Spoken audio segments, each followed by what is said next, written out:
Si vous vous êtes déjà intéressé à la théorie de l'évolution ou au Big Bang, vous saurez sans doute vous identifier au témoignage de cette jeune femme qui a un jour osé tout reconsidérer. Moi, j'ai grandi au Lac-Saint-Jean, à Saint-Félicien. Je suis la plus jeune d'une famille de 5 enfants.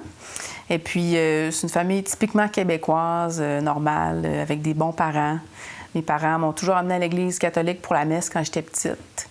Et puis, moi, je comprenais pas trop le sens de ces rituels-là puis des paroles qu'on répétait, mais je suivais mes parents, je questionnais pas trop. J'étais toujours très bonne à l'école, j'aimais beaucoup l'école. Puis en grandissant à l'adolescence, là, on a commencé à me parler dans mes cours d'histoire de la théorie de l'évolution des espèces et du Big Bang que tout le monde connaît. Et puis, on me présentait ça comme des vérités. Puis moi, ben, dans mon jeune esprit, il n'y avait vraiment rien pour m'amener à remettre ça en question. Donc, j'ai cru que c'était vrai, comme toutes mes amies. Puis, la plupart des gens, d'ailleurs, croient ça. Et j'ai compris que c'était pas compatible avec l'existence de Dieu. Parce que si la vie est le fruit du hasard, Dieu, il n'y a pas de place dans le paysage. Alors, à ce moment-là, j'ai dit à mes parents que moi, j'allais plus aller à l'église avec eux. Ça faisait pas de sens pour moi. Donc, en grandissant à l'adolescence, avec mes amis, on a commencé à courir les parties, consommer de l'alcool de plus en plus. Et tout au fil de mes études, ça continue à bien aller au cégep. J'ai rentré en médecine dentaire en 1997. Et puis là, tout d'un coup, il y a eu un problème parce que mon mode de vie de fin de semaine n'était plus compatible avec les succès scolaires. Alors, j'ai connu un échec scolaire pour la première fois de ma vie à mon 2e trimestre. Ça a été très difficile pour mon ego. J'ai failli tout lâcher, j'étais vraiment pas contente. Puis, à ce moment-là aussi, j'ai commencé à m'impliquer dans les associations étudiantes, un peu, je pense, pour aller chercher une source de valorisation, étant donné que les études, c'était plus ma force à ce moment-là. Alors, tranquillement, pas vite, j'étais de plus en plus impliquée, jusqu'au point que j'ai été, à un moment donné, présidente de la CADOL, qui est l'Association générale des étudiants à l'Université Laval. Alors, j'ai commencé au mois d'avril, et puis après quelques semaines, déjà quelques mois, j'ai compris que j'étais pas à ma place.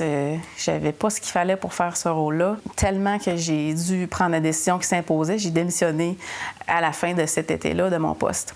Ça aussi, c'était très difficile parce que j'ai été obligée d'avouer devant tout le monde que j'avais fait une erreur. Et puis à ce moment-là, pour la première fois, j'ai vraiment ressenti le poids de ma culpabilité à cause des erreurs que j'avais faites. Je ressentais aussi le poids de ma méchanceté puis de mon orgueil tout d'un coup. Je voyais que j'étais pas du tout infaillible. Puis avant, je m'étais toujours pensée bonne, mais là, tout d'un coup, c'était pas si bon que ça, mon affaire. Alors, mais j'avais pas de solution pour mon problème de culpabilité. Fait que j'ai juste décidé de faire comme s'il était pas là puis de continuer ma vie en me disant que je n'étais pas pire qu'une autre. Là, j'ai continué mes études plus intensément. J'ai fait connaissance avec mes nouveaux collègues de classe, étant donné que j'avais eu un échec, j'avais doublé une année.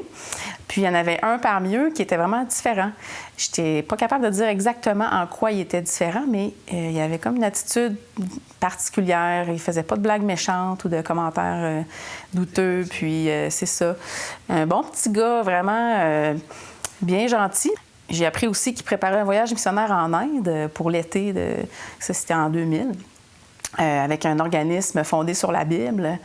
Donc là, je me suis dit, un jeune comme moi, intelligent, qui croit à la Bible, c'est bizarre. J'ai commencé à le questionner, voir un peu pourquoi il croyait ça. Puis je me suis aperçue que moi-même, je ne savais pas de quoi je parlais, je ne connaissais pas la Bible. Alors, j'étais curieuse un peu de savoir c'était quoi le fond de ses croyances. C'était pas la fin de l'histoire.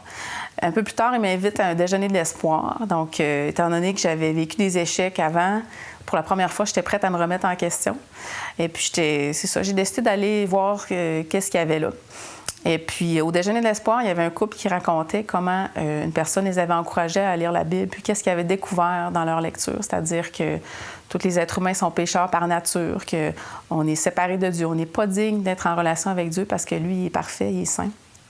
Mais que Dieu, dans son amour, ne nous a pas laissés dans cette situation-là.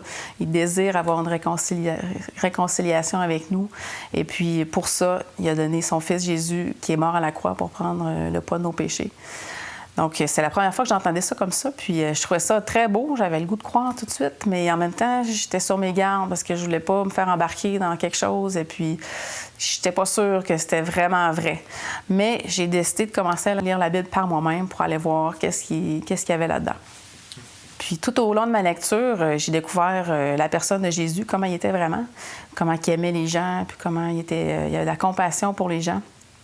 J'ai découvert aussi qu'est-ce que ça disait sur moi, mon cœur, comment que j'étais pécheresse, puis je le reconnaissais que c'était vrai, là, j'étais pas correcte dans bien des affaires.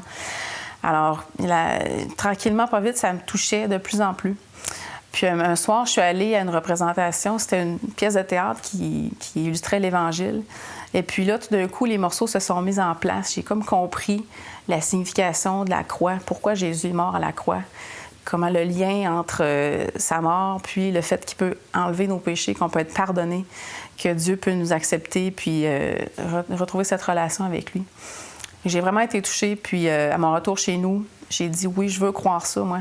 Je suis convaincue que c'est vrai. Seigneur, s'il te plaît, pardonne mes péchés.